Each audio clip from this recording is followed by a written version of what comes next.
शहीदों की चिंताओं पर लगेंगे हर बरस मेले, वतन पर मिटने वालों का यही बाकी निशा होगा। ये पंक्तियां एक बार फिर विंध्य के सपूत को नमन कर रही है। सोमवार को पुलवामा जिले के गंदीजल में आतंकी हमले में शहीद हुए धीरेन्द्र त्रिपाठी का पार्थिव शरीर आज लखनऊ के कमांडेंट की अगुवाई में 31 सीआरपीएफ जवानों के साथ सतना जिले के गृह ग्राम पड़िया लाया गया, जहां विंध्य के लाल के लिए न सिर्फ घर परिवार के लोग मौजूद रहे बल्कि आसपास के गाँव और जिले के लोगों का तांता लगा रहा। परिजनों का अपने लाल के लिए रो रो कर बुरा हाल था, तो वहीं गांव में चारों तरफ पाकिस्तान मुर्दाबाद और अमर शहीद वीरू जिंदाबाद के नारे लगे। गांव में श्रद्धांजलि देने वालों का मेला लग चुका था। शहीद को अंतिम विदाई देने के लिए हर कोई आगे था। सीआरपीएफ की टीम के साथ प्रशासनिक कंधे भी आगे आए। प्रदेश के मुख्यमंत्री शिवराज सिंह चौहान भी श्रद्धांजलि देने पहुंचे थे। प्रदेश के मुखिया ने शहीद के परिवार के साथ खड़े होने की बात कही। साथ ही मुख्यमंत्री ने शहीद के पत्नी को प्रदेश की बेटी संबोधित करते हुए कहा कि हम उन्हें वापस तो नहीं ला सकते, लेकिन उनकी कमी परिवार को नहीं होने देंगे। श्रद्धा और सम्मान निधि के रूप में मुख्यमंत्री जी ने 1 करोड़ रुपए और शासकीय नौकरी देने की बात कही है। इस दौरान शहीद के इकलौते 3 वर्षीय बेटे कान्हा ने अपने पिता को पुष्पांजलि अर्पित की और पत्नी साधना बिलख बिलख कर रोती रही। शहीद वीरेंद्र सीआरपीएफ का जवान था। उसकी बटालियन श्रीनगर में तैनात थी। सोमवार को आतंकियों ने फिर पुलवामा पर हमला किया, जिसमें भारतीय सेना के 2 जवान शहीद हो गए। शहीद जवानों में सतना का लाल धीरेन्द्र त्रिपाठी शहीद हो गया। वीर सपूत वीरेंद्र के पिता बालाघाट में पदस्थ हैं। गौरतलब है कि इसके पूर्व चीन की सेना के साथ हुई झड़प में पिछले विंध्य के रीवा जिले के फरहद गांव का एक बहादुर बेटा शहीद हुआ था। शहीद के पिता ने कहा कि परिवार को बेटे की कमी तो पूरी नहीं हो सकती, लेकिन बेटे की शहादत पर गर्व है।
शहीद हुआ है आज, किस तरह से लोहा लेते हुए शहीद हुई है?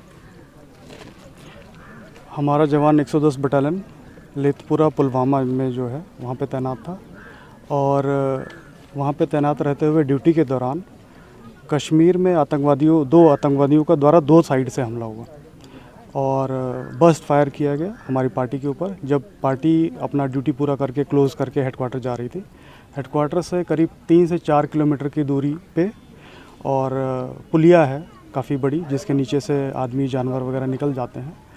वहाँ से उतरने और चढ़ने के दौरान, जिसको हमको सिक्योर करना होता है मिलिटेंट से, वहाँ पे सिक्योर करने के दौरान जो है आतंकवादी द्वारा फायरिंग की गई, जिसमें हमारे 5 जवान तो घायल हुए शुरू में, जिसमें से धीरेंद्र त्रिपाठी जो कि यहाँ पे हैं सतना के, और शैलेंद्र प्रताप सिंह जो कि रायबरेली के हैं। तो दोनों ही लोग शहीद हुए गंभीर अवस्था में, और बाकी 3 जवान जो हैं उनको हाथ पैर या कम वाइटल पार्ट्स पे जो है गोली लगी है। तो इस वजह से वो सेफ़ हैं, अभी उनकी कंडीशन सेफ़ है, बट अभी हॉस्पिटलाइज्ड हैं। उनको रिकवर करने में करीब 2 महीने का समय लगेगा। सर, शहीद के साथ कितने जवान वहाँ से आए हैं? और शहीद के साथ जो है फ़िलहाल तो चूँकि जो बॉडी है वो एरोप्लेन से आई है, वाया कश्मीर से लखनऊ आई है, और लखनऊ से हमारी टीम जो कि 93 बटालियन है, लखनऊ और इलाहाबाद हाई कोर्ट सिक्योरिटी देखती है। तो वहाँ से उनके हमारे कमांडेंट सर द्वारा मुझे नियुक्त किया गया है यहाँ पर टीम के साथ आने के लिए, और राजकीय सम्मान के साथ में जो हमारा शहीद है सीआरपीएफ का, उसका अंतिम लास्ट राइट्स करने के लिए, अंतिम संस्कार करने के लिए। कुछ सहायता भी, अभी सहायता राशि? बिल्कुल बिल्कुल, सहायता राशि के लिए जितने भी हमारे सरकारी प्रोविजंस हैं, स्टेट गवर्नमेंट के प्रोविजंस हैं, सारे बैक एंड में ऑफिस स्टाफ द्वारा किए जा रहे हैं विद इन स्टिपुलेटेड टाइम, मतलब 15 डेज़ में, और करीब 1 महीने के अंदर सारे ड्यूज़ जो है वो आज की डेट में करीब हर शहीद को 1 करोड़ से ऊपर सारा कुछ मिला के लगभग मिलता है उसके परिवार को। तो वो 1 महीने के भीतर ही सारे ड्यूज़ क्लियर हो जाते हैं। उसके लिए सारी पेपर फॉर्मेलिटीज़ चल रही हैं अभी। बेटा देश के लिए शहीद हुआ है, क्या कुछ कहेंगे? ये बड़ा ही बहुत बड़ा हमारे लिए तो पहाड़ टूट गया है। बहुत बड़ी दुख की बात है कि हमारा बेटा देश के लिए शहीद हुआ है। ये तो हर्ष की बात है, लेकिन हमारे घर के लिए तो बहुत, हमारा तो ज़िंदगी ही ख़राब हो गई। हमारे बेटे ख़त्म होने से हमारा तब कोई, लेकिन ये खुशी है कि हमारा बेटा देश के लिए शहीद हुआ। थोड़ा हमको मतलब कि हमारा बेटा बहुत जोशीला लड़का था, और वो ड्यूटी के लिए ड्यूटी ना होते हुए भी सोचता था कि हम बढ़ चढ़ के ड्यूटी दें। और अभी वो विजयवाड़ा में रहा, विजयवाड़ा में एनडीआरएफ में, और वो सीआरपी की ड्यूटी अभी किया है। इसलिए वो अभी बहुत खुशी ड्यूटी करता था, और बहुत ड्यूटी के लिए जोशीला था वो। आप भी सीआरपी है? हाँ, हम भी सीआरपी में हैं। 123 बटालियन बालाघाट में पदस्थ हैं। कैसे आपको ये सूचना मिली कि बेटा शहीद? मेरा 110 बटालियन सीओ सर के द्वारा फ़ोन द्वारा मेरे को बताया गया। उसी दौरान मैं ड्यूटी करके नक्सल एरिया में ड्यूटी करके आ रहा था जंगलों से। उसी समय मेरे को पता चला, फिर मैं तुरंत यहाँ छुट्टी आ गया। अंतिम बार बातचीत आपकी कब हुई थी? मेरा उसी दिन हुई थी, हमारी 8:45 बजे तकरीबन हमारी बात हुई थी। तो बोला था कि पापा जी कहाँ हैं? हम कहना हम ड्यूटी जा रहे हैं बेटा, अभी नहीं, शाम को बात करेंगे, क्योंकि नक्सल एरिया है, यहाँ हम ड्यूटी में बात नहीं करेंगे और रात में ही बात करेंगे। फिर से कर ली। पुलवामा में शहीद हुए धीरेंद्र त्रिपाठी के गांव सतना जिले के अमरपाटन पड़िया गांव में हूं, जहां पर आज उनका पार्थिव शरीर गृहग्राम लाया गया है, जहां पर श्रद्धांजलि देने माननीय शिवराज सिंह चौहान प्रदेश के मुख्यमंत्री, जहां उन्हों के द्वारा 1 करोड़ रुपया सहायता निधि दी गई है, एवं परिजनों को चर्चा के उपरांत नौकरी भी दी गई, एवं गांव में प्रतिभा स्थापित करने के लिए। वहीं हमारे इस शहीद हुए कैप्टन हमारे साथ अभिमन्यु सिंह विक्रम सिंह, जो जानना चाहेंगे कि किस तरह घटनाएं हुई। 5 तारीख को दिन शाम को करीब 4:30 बजे के आसपास श्रीनगर में जो 110 बटालियन है हमारी सीआरपीएफ की, उसके जवान सारे सुरक्षा ड्यूटी के लिए गए हुए थे लेथपुरा पुलवामा में, जो पंपोर नाम का एक जगह है वहाँ पे। वहाँ से ड्यूटी अपनी सफलतापूर्वक वापस आते हुए जब वापसी के दौरान ही जैसे ही उन्होंने हमारे ट्रूप्स ने वापसी शुरू की, वैसे ही आतंकवादियों द्वारा कायराना हरकत करके छुपे तौर से घरों के बीच खिड़कियों से बिना अपना पोजीशन जाहिर करते हुए दो तरफ से फायरिंग की गई, जिसमें हमारे शुरू में 5 जवान इंजर्ड हुए। 5 जवानों में 2 जवान जो कि एक तो हैं श्री धीरेन्द्र त्रिपाठी, जहाँ पे आज हम हैं, और श्री शैलेंद्र प्रताप सिंह रायबरेली उत्तर प्रदेश के रहने वाले। ये दोनों जवान ऑन द स्पॉट शहादत को प्राप्त हुए और 3 जवानों की हालत गंभीर है, जो कि हॉस्पिटल में एडमिट है। करीब 2.5 से 3 महीने हॉस्पिटल में रहने के बाद ही उनकी हालत में सुधार पूरी तरह से देखने को मिलेगा। सुनने में सर कि आज भी कुछ हमले हुए हैं।